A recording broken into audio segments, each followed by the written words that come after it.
So it's time to get this motor on. We've got the Yemi, the 42 stroke. We've got my mate Lukey here. You probably remember him from the last video we put up about jumping pin.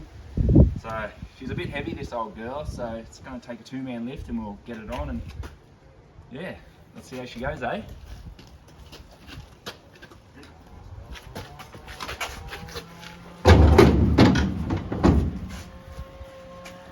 Nice. As you can see, it fits on pretty well. I don't even think you've got to jack it up or move it much at all. Looks pretty good. Yeah. Alright, I'm happy with that. Awesome. So we've got this motor in place now, but we need to get it all centered up. Make sure it's all good and all straight. So what we've done to get our holes for the motor, we've measured from points on the motor to edges on the boat. We've just duplicated it onto the other side. And once it all is lined up and perfect, that's when we know it is. So once that's all done, mark our holes, drill it out, get our transit plate. We've also drilled that out. And yeah, we can get these bolts through and get the motor clamped in.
Now we've got it all in place, it's time to do it up and see how she goes. Oh, get the right stand up first.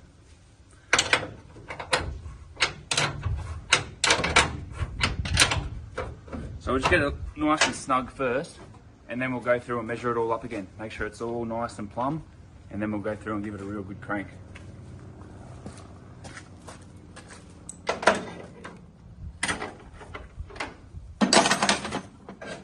Different size bolts. Probably pays to take the time to go down to Bunnings or the local bolt shop and get the right size bolts, eh? But oh well. We're doing things on a budget here, so I'm just reusing the bolts that came with the motor. Alright, motor is on. Nice old Yemi. Went on a treat. Lines up pretty good too, so I'm really happy with it actually. Yeah, floor's all in. Still got to do the steering and the accelerator. We'll have to get a custom steering cable made up for it. Center console's in. Got to bolt that down. So the next episode we'll be doing the wiring. So thanks for watching, guys. And yeah, hopefully we can get this thing back on the water soon.